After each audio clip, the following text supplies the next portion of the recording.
Alright, good morning mga kaniknek. So, welcome ulit sa channel ko. Kakagising ko lang talaga. As in. Buti na lang nakatulog ako kahit man lang 3 hours. Okay na yun. So, ngayon, dahil yung mga ice candy natin dito. Yan, dahil sobrang dami ng ice candy natin dito. Papamigay natin na yan. So, ilalagay na natin siya dito sa cooler. Kaya lang madumi ang cooler. So, kailangan ko muna siyang linisin para mailagay natin ng ice candy. Right, let's go! Ayan guys, nakalinis na tayo ng ating cooler. Malinis na siya. So, ililipat ko na yung ice candy dito. Yung ice candy na to ay order to na Sir Jess.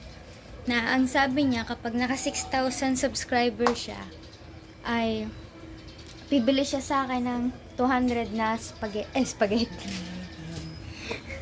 Spaghetti na Pero marunong din ako mag-spaghetti guys. Order na kayo.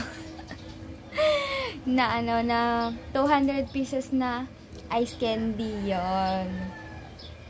Gaya ng mga nakaraan, umorder din ang Ninong Raul at saka Sir Henry ng ice candy, 200 pieces din. Pinamigay natin. So, ngayon naman, ang Sir Jess naman yung umorder. Kaya, yun naman yung ipapamigay natin ngayon. So, yun ang ilalagay natin sa cooler. Tapos, ilalagay lang natin siya dito sa may upuan dito sa labas. Tapos, kung sino yung mga dadaan, aalokin lang natin. So, ganun lang yun. Para maibigay. Depende na lang kapag may sinabi ang Sir Jess na bigyan ko si ganito, bigyan ko si ganun. Tapos, nung isang gabi, kagabi lang ay yung sinabi ni Mama Sang na ipamigay daw yung ice candy, yung mga nakatambay din ay naghingi ng ice candy. So, nauna na sila. Hindi na natin masasama sa vlog. Tapos, hindi ko din alam kung mabubuo yung vlog ko dito na ipamigay ko lahat ng ice candy kasi para kung isang tao lang yung dadaan, so isang ice candy lang yun. So, isasama pa natin sa vlog yun. Kaya hindi natin mabubuo yung vlog na yun. Alright? So, ngayon ay, lalagay ko muna siya sa cooler lahat para mapadipros ko na din ang rep dahil medyo ang yelo ay na. At hindi ko na din siya napakinabangan na gumawa ng yelo dahil sobrang dami na ng ice candy.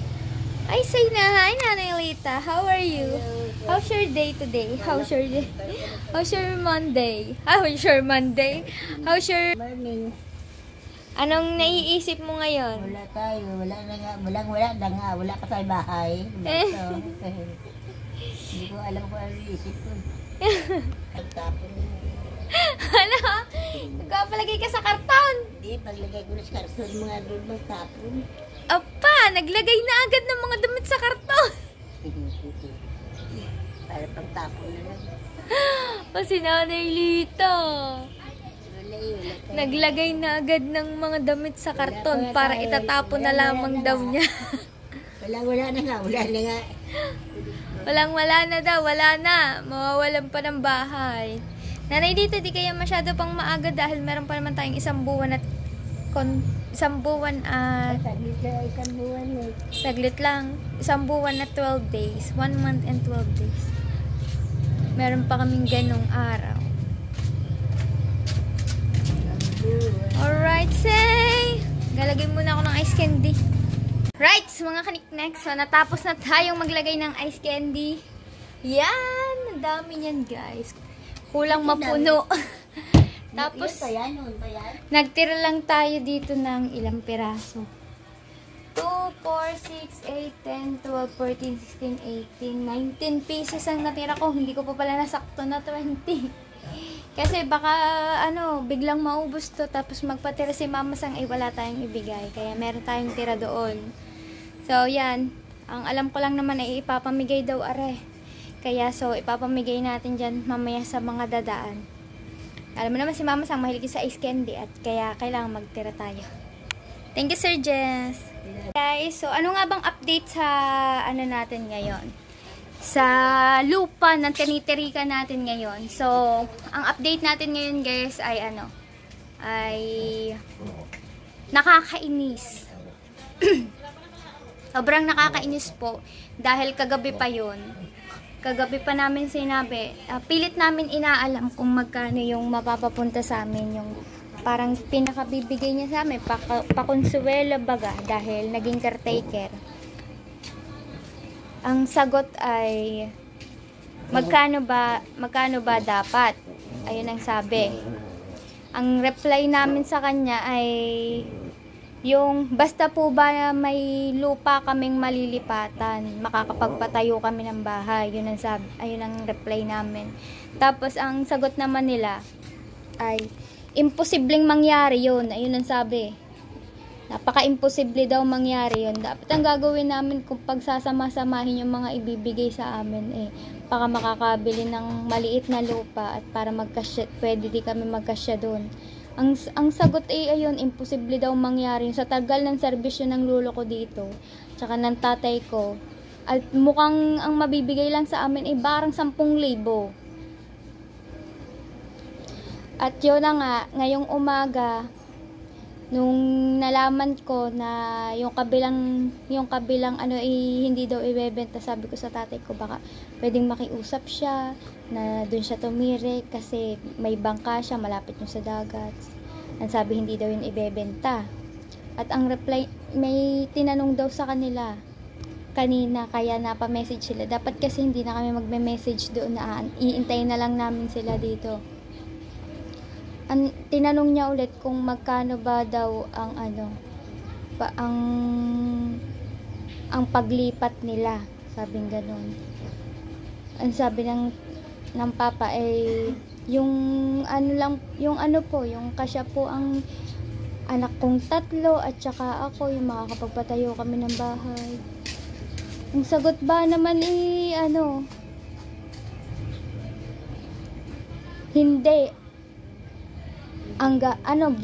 Ginagatasan nyo lang kami. Ayun ang sabi. Ano bang klase? Mayaman ba yun?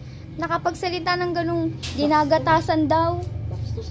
Ang gustong mangyari nila, bago daw kami bigyan, napatibag na namin lahat ng bahay dito. O, 'di ba? Pagkasama ng ugali nila, gusto pa kami pa magtitibag ng sarili namin bahay. So pinagpasyahan po namin ng aking ama na wag na mag-reply sa kanila, intay na lang kung kailan yung due date na sinasabi nila at hindi kami magtitibag ng bahay dito. Ang mangyayari nito ay pupunta na nga po kami ng attorney.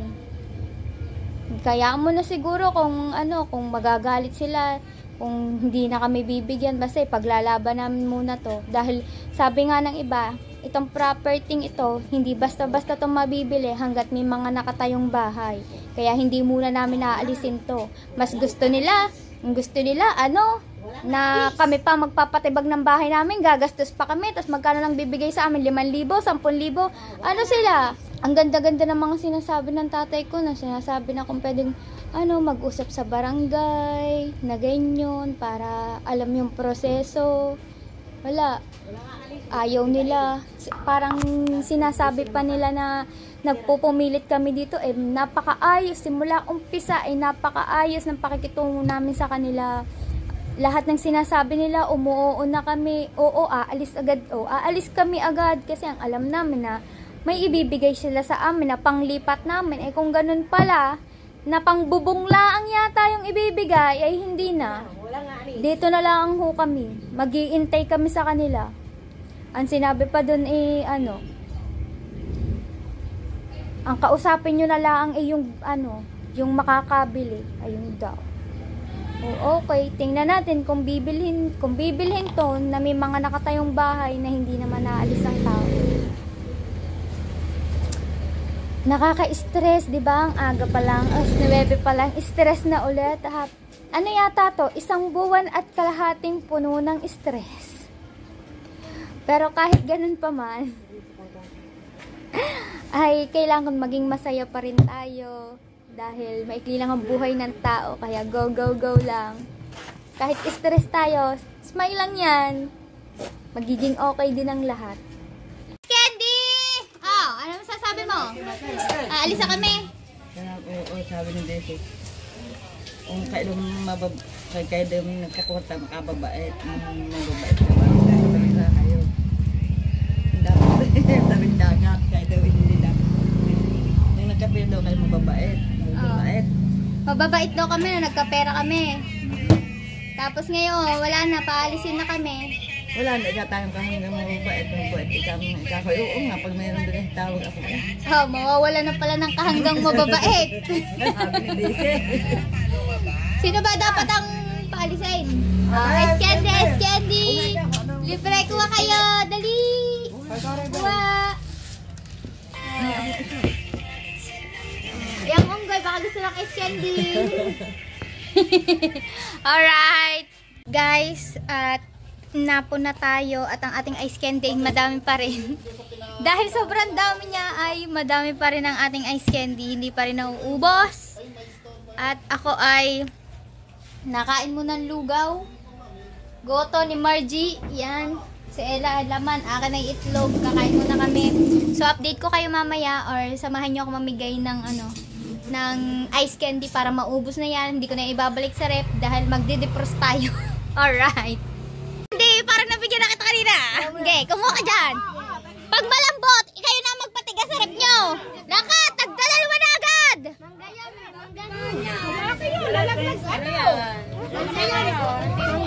Oh.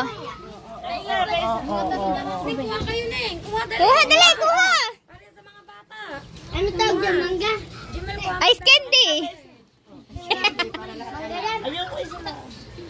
Mangga yun. Basta kumuha ka, hindi ko alam. Dalawahin mo para alam mo pa. Salamat ka to. May mangga. Hoy, nanlalaglag na yan eh. May rep ka ba? Batang isip. Oh, galing nga sa Sarjes. Tinan mo naman ang buhok nito ulit. Yung matigas ba yan? Oh, yan, bigay mo doon. Walang matigas. May matigas nga dyan. Wala yung rep. Oh, salamat muna, guys. Salamat po. Okay. Oo, ngayon lang yung makikita sa video. Kanina kumuha yan, hindi kasama sa video. Ilagay mo na lang nga sa rep mo. Kanina pa kasi yan, di ba? Kumuha ka na dyan kanina. Oh. Okay. Alright. Oh, yan. Oh.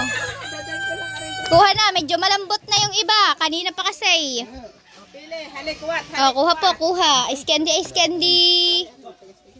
Thank you. Alright. Magpatigas na to. Ice candy mo, patigas doon. Ito talaga si Elsa Perez. Ayan po si Elsa Perez. Oh. Channel 5. TFC 5. Ikaw ba yun? Hindi naman. Ikaw ba si TFC? Ang tunay, ako nangangain pa ako ng goto, pero nandini na ako. Wala mga ba? Ang daming tao, parang maubos-ubos na yan. Nakikita ko sarili ko sa kakapanood ko ha. Oo nga, oh, dali, hugahin ka. Bakit ka muna dito pa-cute? Ay! Yan guys, mamimigay kami ng ice candy. Ice candy, ito na una. Kuha na kayo. Baka may rep kayo dyan. Kayo na magpatigas.